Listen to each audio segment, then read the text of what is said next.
Welcome to our webinar today. My name is Marlit Hayslett, and I am in Atlanta, Georgia. And with me this morning, or it's morning for me, I know it's a lot of different times of day for the rest of you. We have several people that attended the pre-conference planning meeting in Rotterdam on May 30th and 31st. It was a really nice meeting. There was roughly 30 of us who kind of, really got into workshop mode and thought long and hard about how we wanted this conference to come together. And so what I'd like to do, the way this is going to work is that we're going to quickly introduce ourselves and share some little advice or tidbits that we learned while we were in Rotterdam that might be useful to you when you come next April. And then we're going to have Marina Joubert, who is our program committee chair. And what that means is she is guiding and overseeing the way that the conference planning takes place. And she's going to give us an overview. And then we're going to have an open discussion that sort of is our effort to recap the conversations that happened in Rotterdam. A lot of them are around how do we make people feel comfortable there in terms of diversity, equity, and inclusion. And what does science communication mean in terms of what does it mean to find common ground? And so we are very grateful that you're here with us. We welcome your questions and comments in the chat while we're going along. And with that, I'd like to invite our panelists to turn their cameras on. And Anne, I see you first. So if you would please introduce yourself and share your Rotterdam advice. Thank you very much, Marlit. So my name is Anna Dijkstra. I'm from the Netherlands. I'm a member of the PCST scientific committee as well, and also part of the local organizing committee. And I'm a researcher at the University of Twente, which is in another part of the Netherlands. And my tip for Rotterdam as a Dutch citizen is, well, I go there to visit friends, and sometimes I go to the museums, which are really, really nice over there. And actually, it's a really nice city to walk around because of the diversity of people there. Thank you, Anne. Marina. Hi, thank you so much, Marlit. So, of course, my role in this conference is as program chair. I've got to try and work together with a wonderful team, both the local organizing committee as well as the program committee and the scientific committee, to make this conference happen.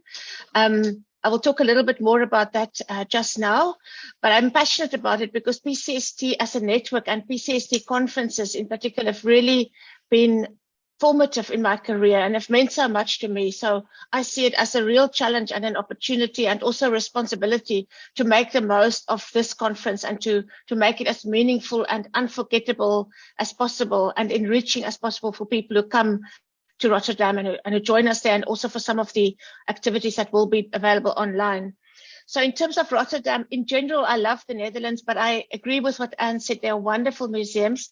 There's one specific one that's called the World Museum that caught my eye that I can't wait to visit. I've been looking at it online. I'll share the link with you in the chat, but it seems to be a really unusual and creative approach to creative and sort of challenging conversations about society and culture and heritage and social sciences. And I think it's so important to have museums that also address social sciences and those conversations.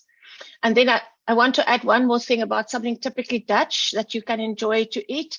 That's called poffertjies.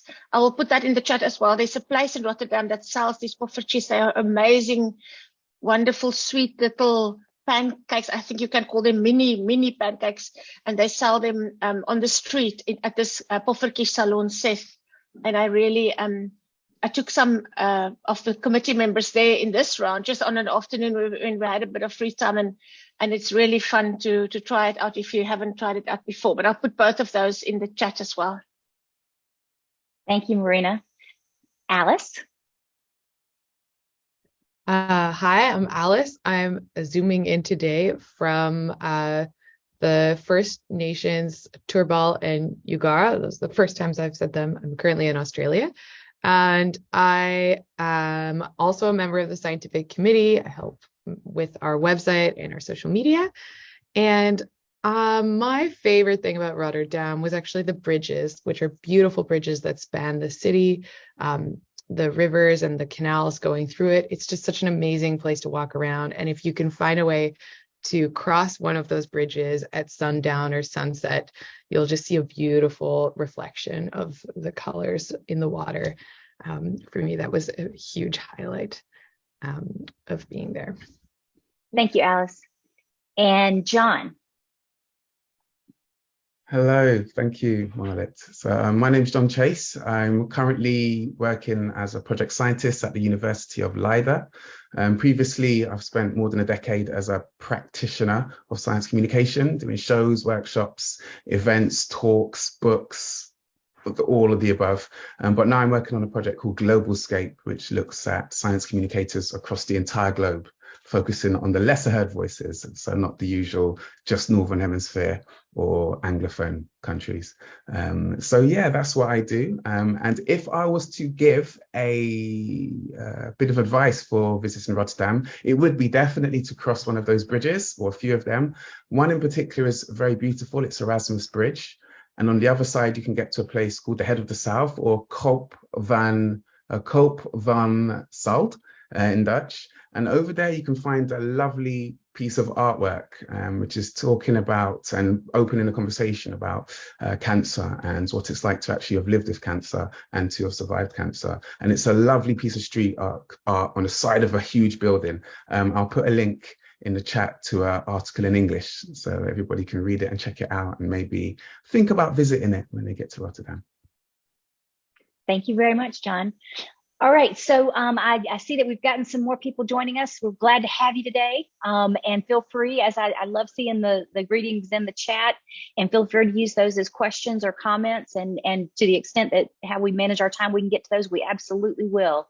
Again, my name is Marlit Hayslett. I'm in Atlanta, Georgia, and my piece of advice for being in Rotterdam, we discovered a very nice restaurant. I agree with everything that's already been said. It's a super walkable city. But there's a little restaurant called Isla that serves, they characterize themselves as Mediterranean, but I would say it's like tapas style in terms of small portions that you can share. And so it's not far from the train station. And we really enjoyed it. The TripAdvisor reviews were not as, they were sort of mixed, I should say. But anyway, so thank you all, and we'll go ahead and get started. We're going to start with Marina. And she's going to share some sort of high-level information about the conference as a whole, and then we'll get into sort of our discussion-based time. Right.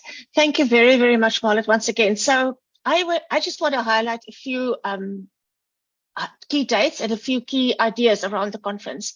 So when I think about what are we doing when we try to arrange a big international conference for a field of practice like science communication broadly, it almost feels like we're casting our net out into the wide waters of the world, and we're depending on all of you who are listening in today and the broader network to come back with proposals for the conference, because without your proposals, without the content, the conference cannot be a success.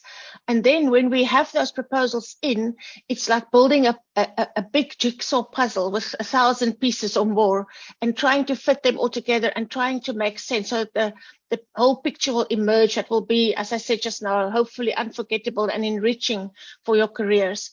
So I think it's important maybe to just remind you of a few dates. The call for proposals is currently open. Everything you need is on the website, pcst.network. The call is there. There are guidelines, the formats, everything you need. And if you need help, there's also some contact details that you can ask for help. So we know that many people are currently working on proposals because we're already getting some inquiries, and we even have a few proposals in already. The closing date is 7 September, so you have about 6 weeks or 5 weeks left to do that. And we are going to present another webinar. I just thought I'd mention that quickly on the 17th of August, where we will specifically look at proposals, what goes into a good proposal, what are the reviewers looking for, and we will have some experienced PCST network members there to also answer your questions. So if you're actually working on a proposal and you need advice or you're uncertain, that would be a good day to tune in as well. We will post it, of course, on the network and on the network mailing list as well. The actual conference date that you should circle in big red letters, on your diaries is 11 to 14 April. The core dates are 12 to 14 April, but there'll be some pre-conference workshops already starting on the 11th. So please make sure that you have got those dates marked. We're also going to try very hard. We have a very creative and enthusiastic local organizing committee in Rotterdam, consisting of a whole consortium of universities there. And they really want to try out creative and interactive formats, in addition to the tried and tested formats of research papers and panel discussions, etc. So you will see if you go into the proposal website that you can submit workshops, strategy development sessions, performances. There's a lot of opportunities to be creative, to do something unusual, and to put a lot of emphasis on interaction and dialogue and learning together and co-creating ideas and knowledge as well. As you've heard by now, the overall theme of the conference is about common ground. There's going to be a lot of emphasis on equity and diversity, and you'll hear more about that today from my colleagues. So I just want to encourage you to collaborate with others, think about it in time, become part of sort of building the conference. It's the first time that we're going to meet face to face again after the pandemic. Please follow at PCST Network on Twitter.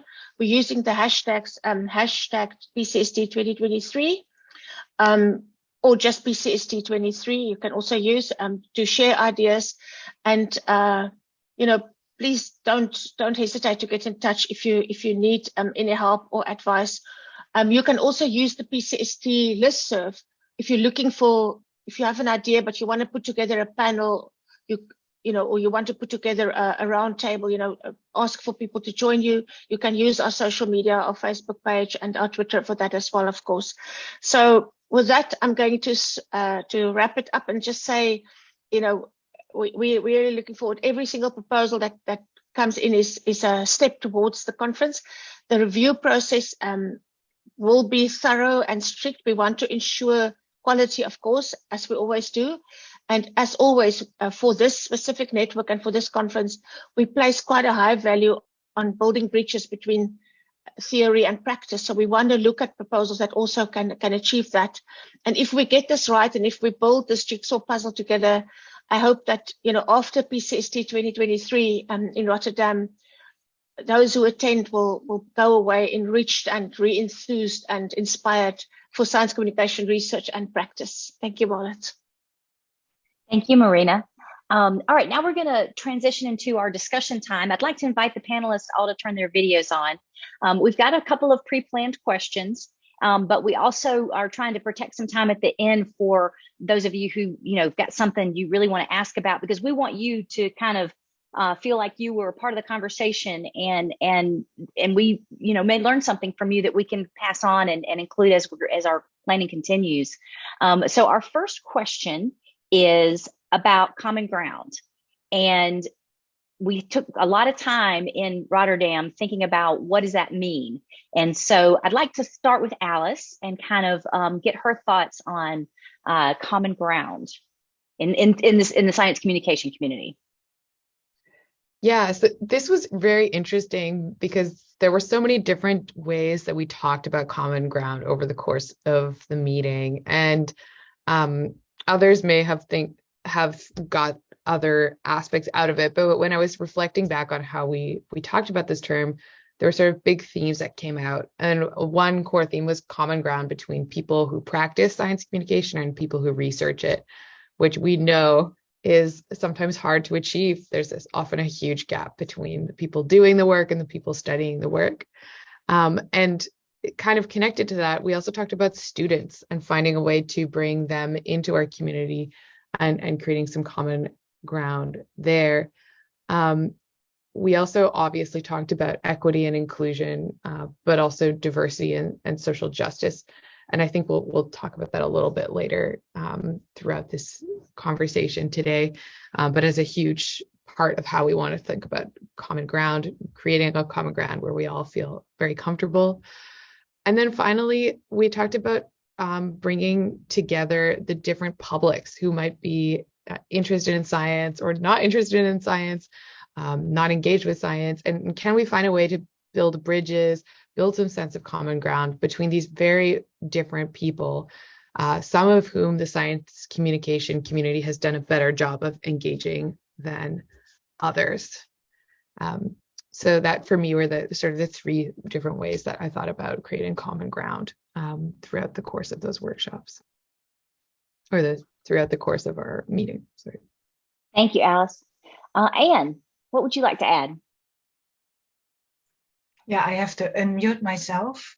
So yeah, I think what we also as a local organizing committee are thinking of all the time is also how to make that common ground practically relevant. And we were thinking of using the acronym VOICE. So I have to look it up where it is. Which stands for values, openness, inclusivity, collaboration, and expertise. And on the website, you can find the explanations of the various elements. And we will try to look at the proposals and also in such a way that they include those elements. So what values, for example, play a role between scientists, science communicators, and other actors, or how can we increase more equitable practices in science communication, and also most important, of course, how can we collaborate, achieve collaboration between people from different backgrounds in science communication on the topic of science communication. And could you offer a brief comment on the local organizing committee? Some people may not be aware that our scientific committee is involved and there's a specific program committee, but then you guys are on the ground. Yeah, that's true. So quite some time ago in New Zealand, we did the bid, I think, for organizing the conference. And so normally you have the scientific committee, and they, I think, they're the main organizers, conceptually at least, of the conference, but the local organizing committee are the people who have to organize the venue, etc., etc. So because in the Netherlands we were asked to do that together, we are quite a group of people, so almost all universities and a lot of science communication organizations will participate in the local organizing committee. So you have the scientific committee and the local organizing committee, and together we will organize the conference in practice. Thank you very much. I hope that was helpful to people to kind of understand those different roles. John, wrap us up here on common ground. It's such an easy question. I know. So and an interesting thing we did touch on is that when we're thinking of common ground, it's common ground between who?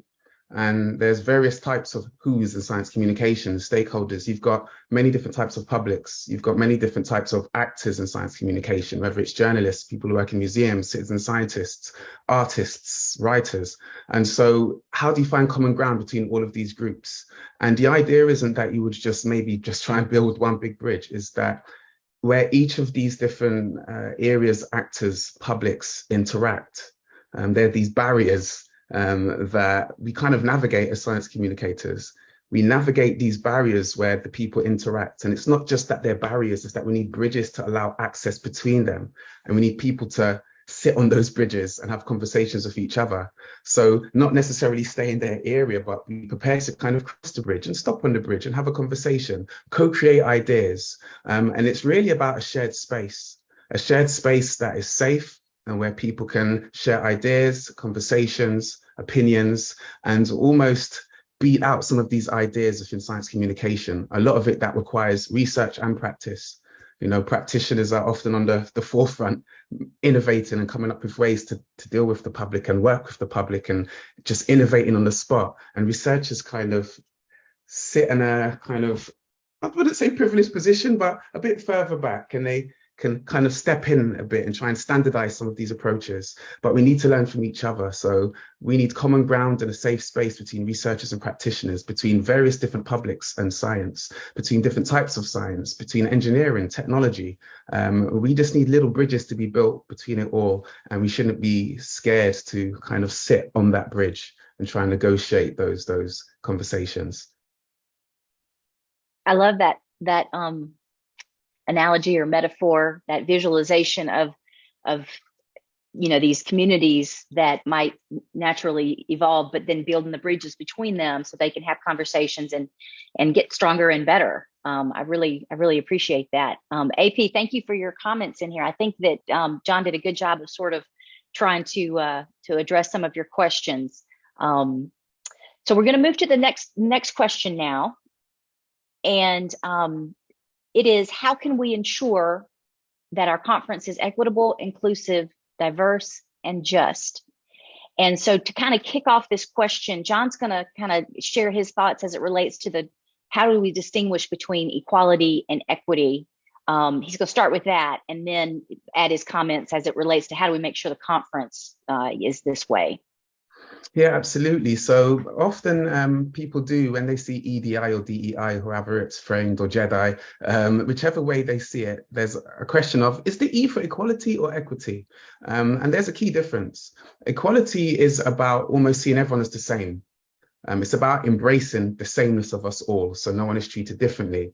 But equity is about embracing our difference and treating people based on those unique differences. For example, if I was to treat myself and my child equally, I would buy her a big hamburger and we both have equal access to this hamburger.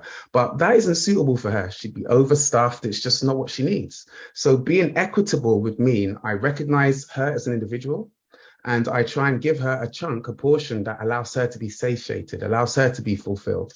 And I myself then get the extra bit of burger to make sure I'm fulfilled. And then my medium child will be able to have the medium amount. So the equity is about equivalence and trying to help people achieve an equivalent level. So we're all equal in that way, or all equivalent. But equality is more about giving people the same resources. And we need to kind of move slightly away from that to recognize difference. And when we're talking about diversity and inclusion, we're really talking about embracing difference, not just beyond the old view of we are all the same, because it's clear we're not the same. We are equals as humans, but we have individual differences. And these are the things that need to be embraced within diversity. And to bring these people to the table is really the idea of inclusive practice. All right, thank you very much. So Alice, John gave us some really nice things to think about there. How do we apply those to the conference? Well, there's how do we actually end up doing it, and what are the million amazing ideas that we discussed in Rotterdam. I think that there were some very big picture goals that we established as a group. I think related to the concept of building bridges and having spaces where people can connect. There was just definitely a sense we wanted to have a space that felt welcome to the many different groups that we think can benefit from being a part of our community, from engaging with science, communication, and particularly a space where you can really talk about different ideas from different lenses and perspectives. So not just privileging researcher perspective or practitioner perspective. And what I think is interesting to this idea of different definitions like equity and equality is also there's a difference between equity or diversity and inclusion and justice, where there's recognizing differences and trying to help people feel safe and create equitable opportunities to engage people and involve them in conversations. And then there's justice, where we're coming together as a community and saying, we're going to create a change and we are going to address these inequalities in a bigger picture way. We're going to demand a more equitable society.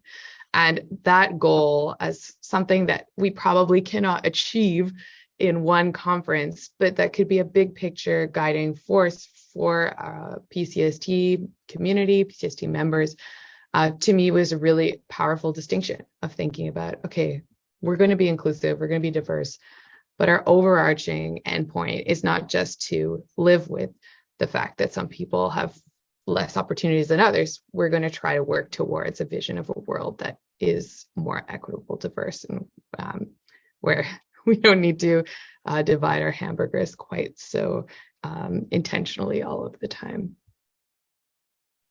Thank you very much, Alice. Anne, what are your thoughts? How do we do this? You're there in the Netherlands, and you guys are probably talking every week. How do we do this?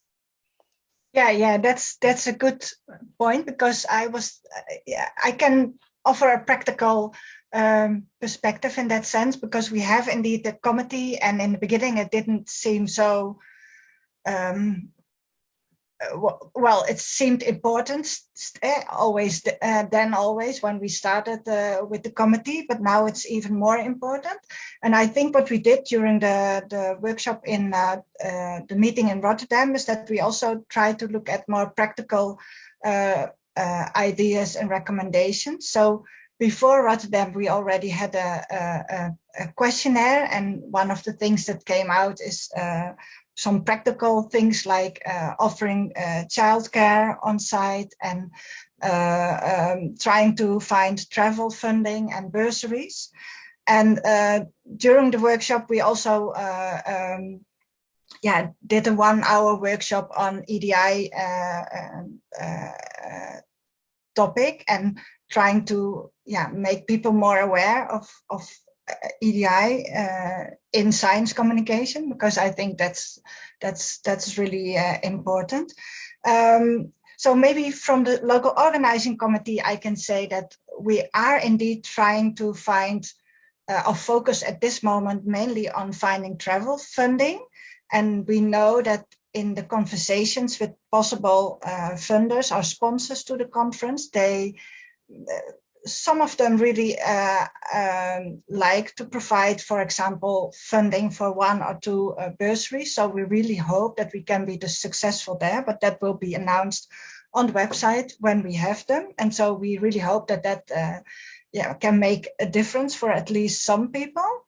And maybe some little highlight from the conference, from the workshop we did, is at the end of the workshop that a student together with us organized, is that she handed out a kind of overview with options in which people could, the participants could indicate what they would like to start with, what they would like to stop with, and what they would like to continue doing regarding EDI. And maybe I can mention that 10 times people indicated to start considering EDI as a responsibility of everyone rather than a selected group. Then 10 times they indicated to stop, wanted to stop with always working with the same familiar people and organizations. And then with continue, I have 2 outcomes. The main outcomes, 9 times people said having critical evaluations of own practices and behavior. They would like to continue with that, and they would like to continue with putting EDI on the agenda where relevant. So it seems still abstract, but we try to work on it and listen to people and adapt, and hopefully do it better with the next conference, and probably working on it on the future conferences as well. Thank you very much, Anne. That's very helpful to know that the specific things that y'all are trying to implement to move towards this, because it is a grand idea that's hard to wrap our arms around. I want to start with you this time, and this is a question that all of us in the science communication field sort of wrestle with at one time or another. How do we foster the engagement and communication between researchers and practitioners of science communication? Yeah, thank you for that question. I think we try to address that also at the workshop, but I think I can mainly speak there as a researcher as well. And how we try to do that, I think when you have concrete projects, you can really try to reach out and collaborate with people from the field of practice. And for me, the PCST conferences always are places where you can meet people who are doing science communication in practice as well. So actually, I think there is a lot. It makes the PCST conference interesting. That's something what Marina said in the beginning. I think that is indeed, for me as well, one of the options, because as a researcher, sometimes it's really difficult to be practical or to translate your research into practical research questions, and to be able to really provide guidelines there. All right, thank you. John. Yeah, so I think a huge thing about the research practitioner gap is that the science of science communication talks about how science communication should be done to publics, but their public seems to be each other researchers, because often the articles are written in a way that only really is relevant to other researchers. And the practitioners just really, we're too busy trying to do stuff. We're not going to try and read through that. It's not amenable with what we're trying to achieve on a daily basis. And so we need it given to us. We need research to be given to practitioners in a way that suits the practitioner's needs. And so that's what researchers could do more. But at the same time, practitioners could learn from each other. We often just invent the wheel. We're not really trying to reinvent the wheel. We're just trying to invent something that works. And as all audiences are different, you know, technically all science communications should be different, because all the audiences will be different and unique. But there's still a great deal we can learn from the research, and almost having a researcher by our side, co-creating maybe 1 out of 5 or 10 of our activities with a researcher from the beginning, to say, what could I do to make this more suitable to you to evaluate it, and more usable for you. I think these collaborations should be more sought out. And I can say, as a practitioner, I'll often get paid for what I do, and I make a career out of getting paid to communicate science. And for some people, they find it harder. And especially for scientists who want to step out, they'll need support from their institution to go and do it. And all of these hurdles which get in the way, actually, by approaching science communicators who are getting paid to do this stuff, maybe we can kind of embed some of these practices while still getting paid. So we're here, please do approach us. And for any practitioners out there, please do seek out researchers, and maybe don't be afraid to send them a message and see if they've got any time in their busy research schedule to maybe co-create something with us. But I do think, I would say, as a practitioner, I'd say it's firmly in the hand of the researchers to be more proactive in trying to reach out to us as their public, and thinking about how they can frame what they need to say to us in a way that isn't a dense research paper. I think that would go a long way to kind of improving and reducing the gap in improving our collaborations. Thank you very much. Well said. Alice. Yeah, great. I definitely laugh every time I see that study that came out about the increasing use of jargon in science communication articles over time. It's very ironic, John, that we're so bad at communicating our own research. But so in addition to the things that have already been discussed, which I think I really agree with, there's a couple other points that I want to bring up. And the first is this thing of relevance and relevant goals. We talk a lot in science communication about, you know, intentionality and setting goals before you go out and communicate, and being sort of strategic about what you're doing. And it's in the conversations we had at Rotterdam, it really emerged that so often what's important for a practitioner, what they're trying to achieve, is not aligned with what a researcher considers to be an important goal, or what the researcher's goal is. And so finding ways to, it doesn't have to be every piece of work you do, but maybe this touches on what John is saying, finding some projects where you can have a shared goal that is meaningful both from a research perspective and a practitioner perspective.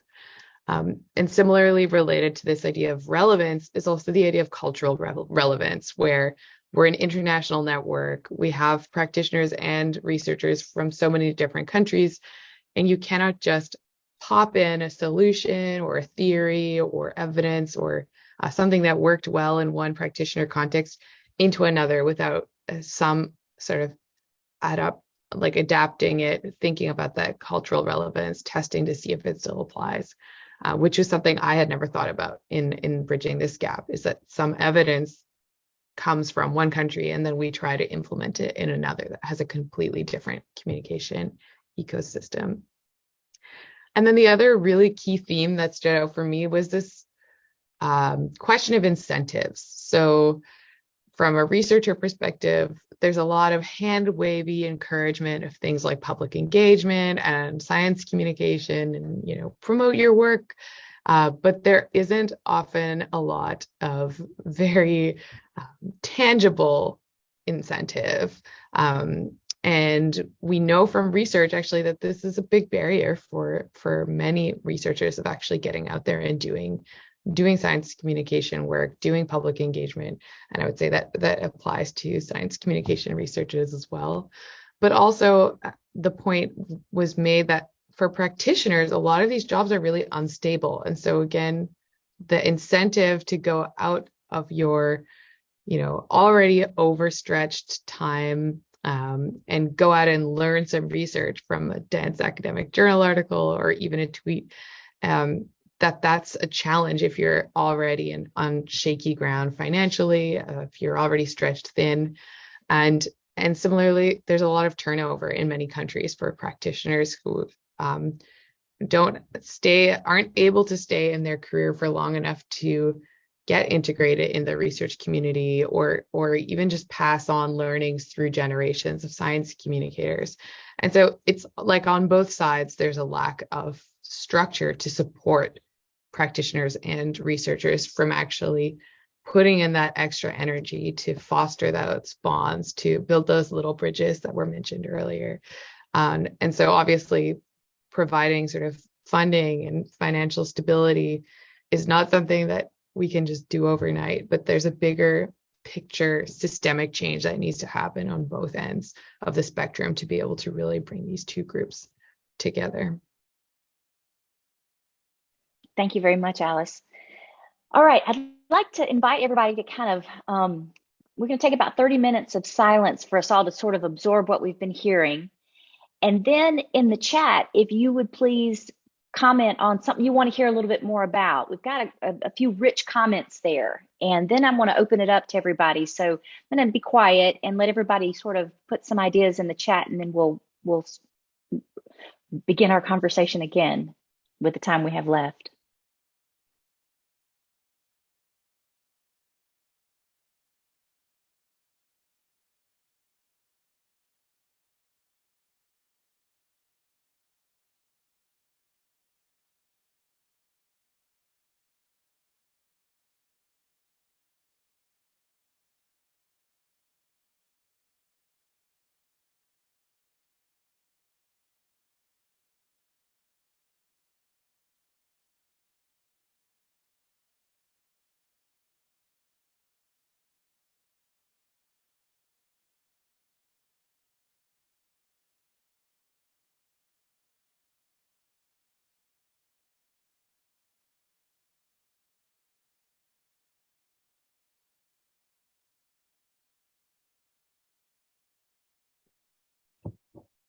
Can I ask a question actually that sort of touches on some things I saw in the chat?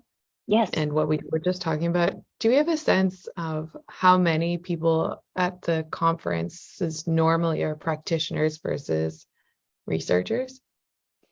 I'll defer to Anne and Marina on that. It's a very good question, and I think it's one that we have shied away from in the past in terms of actually asking people to indicate, which hat they wear. Also recognizing that there are some people who wear both hats, where they come to the conference and they do research, but they're also practitioners. So maybe, I don't think, as far as I know, that we've ever actually recorded that in the past. Anecdotally, I can tell you that PCST conferences are a good mix of both. And I would even go as far as to say a fairly even split between those two broadly defined groups, with some overlap of people who fulfill both roles. But you're actually making me think that maybe we should think about the pros and cons of actually asking people to identify in this round, so that we are better able to answer that question for the future, whether they clearly identify as the one or the other, or maybe as both, or maybe even, do science communication practice or research in addition to, other professional identities. So that's a great idea, actually. Thank you, Alice.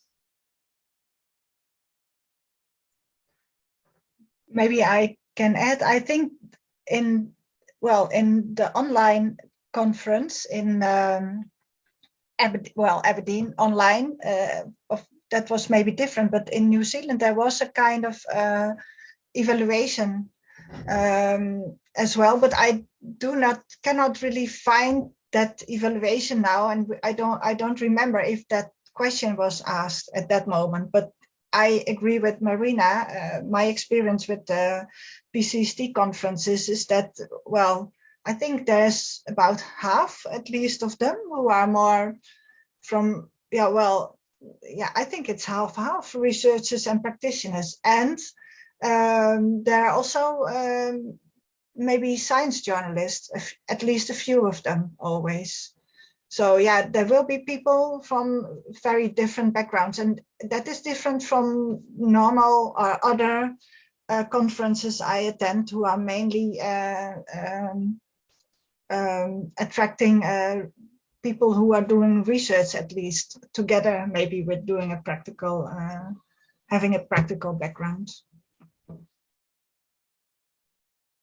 Thank you both.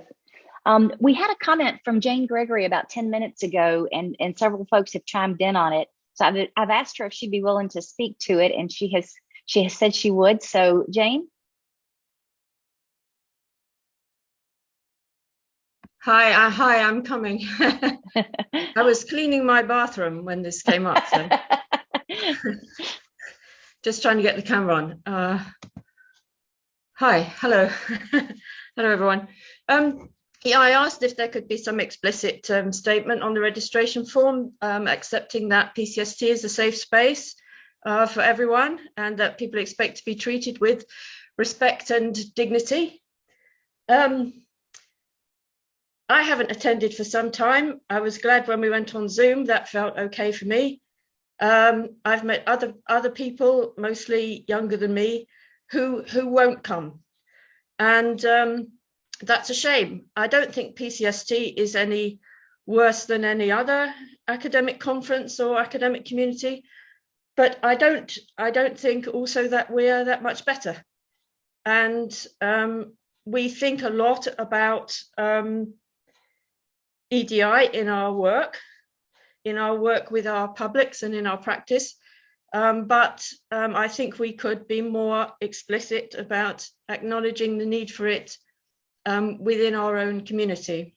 Now, I appreciate that making people read a statement before they register doesn't guarantee anything, but I think it is a way to alert people that you know, there are standards of behavior expected. Also I feel it might be a way to acknowledge, you know, that there has been harm done in the past and that we're not going to tolerate it any longer. I watched last night the England women's football team, and we have to call them the England women's football team still, I'm afraid. But I watched them win 4-0 last night and saw this euphoria in the country about that victory. And thank you very much to the Netherlands for your wonderful coach. But we're on a journey here, I think it would be worth saying how far we've come. Because there is still, I think, a way to go. So I haven't been a member of PCST for a while, but I joined yesterday in order to say this. So thanks very much for giving me the space. You're very welcome, and thank you for speaking up. A lot of times it's a lot easier to bite our tongues than to say what's on our hearts. So thank you. Yes, I think that, and I think that we stand by and turn away far too often. So let's not do that. Let's acknowledge that, you know, there are all kinds of power differentials operating in our world, and you know, we could do something about that. Agreed. Right. John, you want to add? Yeah, and hello, Jane. Good to see you. Hi, John. Great to see you. Hi, you too. So yeah, I wanted to add, based on that, like, if that wasn't a flag waving for equity, diversity, and inclusion, I don't know what could be. And I think a key thing that we mentioned earlier is that when we think about issues of equity, diversity, and inclusion, it isn't the role of some officer in an organization, and it isn't the role of some statement that people kind of breeze over. It's it's a factor that each of us has to reflect on ourselves. We have to take a look around us and where we are and think, who do we always see? Who are the same faces we see? And then also ask ourselves, actually, who are the faces that are missing from this conversation? And then think, why are they missing? And maybe I should just ask them. And then a lot of people come up to the conclusion that I can't ask them because I don't actually know a lot of people from those communities. And there lies the problem. We in ourselves may not be as diverse as we hope everything else to be. And so we need to reflect on ourselves, and we all need to be that change, because it's not one person whose role it is to increase these things. It's all of us to constantly be challenging these situations, constantly be speaking up when we see things that we think are out of place, and for people to actually listen. And we say that in science communication. We say we should be listening to our audience, not just telling them stuff.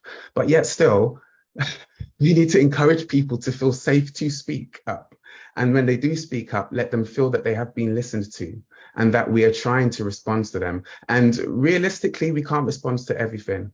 Like I was in an equity, diversity and inclusion event at another conference. And one of the people who work in the industry just said, look, we would like to respond to all of the issues of equity, diversity and inclusion. But in reality, we have a certain amount of money and we can only appeal to certain changes.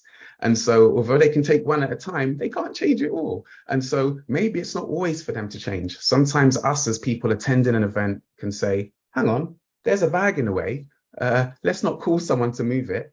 Let me just, excuse me, can you move your bag out of the way? There's someone for a wheelchair that might need to get past. So I personally feel it's all of our responsibilities and we should all speak up, and that goes to microaggressions. It goes to many different ways, but we have to look in ourselves and each of us try and contribute to this change.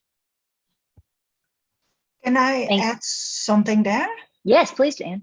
Yeah, because I think it's, so Jane, I'm sorry that something happened in the past, which make you say that at the PCST, I understand.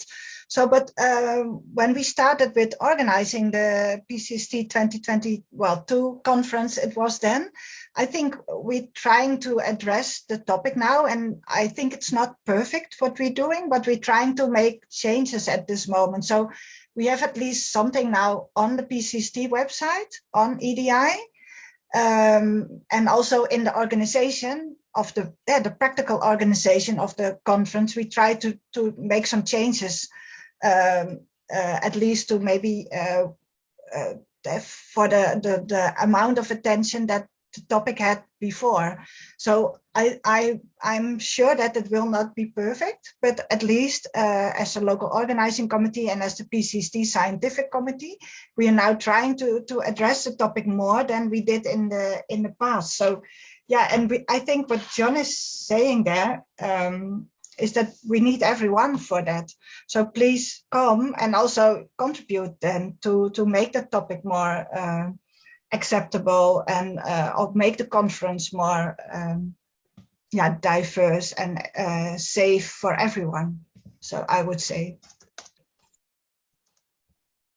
All right. We have time for probably one more question or comment. I like to end a few minutes before the hour so people can, do what they need to do before their next appointment. I want to thank all of our panelists very, very much, and all of you for attending. I think this has been, it's been a rich surprise to me this morning to have this conversation to start my day. So thank you. Is there anybody that wants to ask a question or make a comment before we adjourn? There's a few in the chat. One from Elisa and one from Alexandra as well. If I can make a comment. Yes. Hi, Sasha. Yeah, so my question was, hello everyone. Lovely to see people online, those who were in Rotterdam and those who were not. So my question was about the community of journalists as well as media researchers. That's always kind of neighboring communities. In some countries, science communicators are more together with science journalists. In other, with science communicators and science teaching is closer, and then science journalists hang out, so to say, with normal journalists. But I got one request from journalists from the European Federation of Science Journalism, and another I got a question from people from media studies because they want to organize something at PCST. So yeah, my question is general, but also with a precise end. So what do you think? Can I respond as a person who's a former journalist and studies journalism? I identify as a science communication researcher, but I have learned over the course of the last 3 years of studying science journalists that it's better to let people opt in to that label than labeling them as communicators from the outside.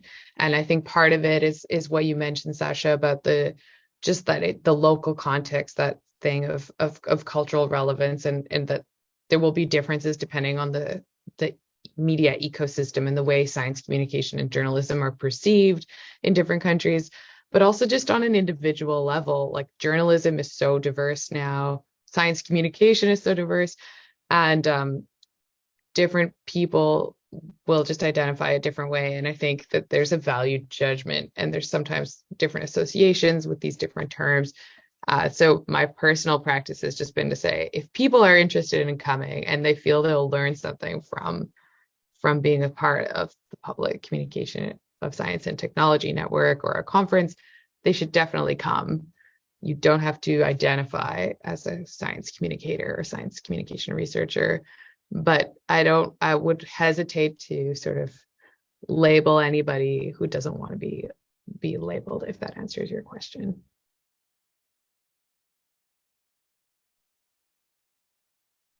Thank you. All right.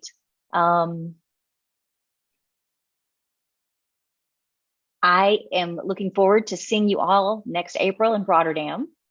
We'll walk the bridges, and Alice will be our tour guide, and we'll walk with her at sunset, and then have nice ends to our day.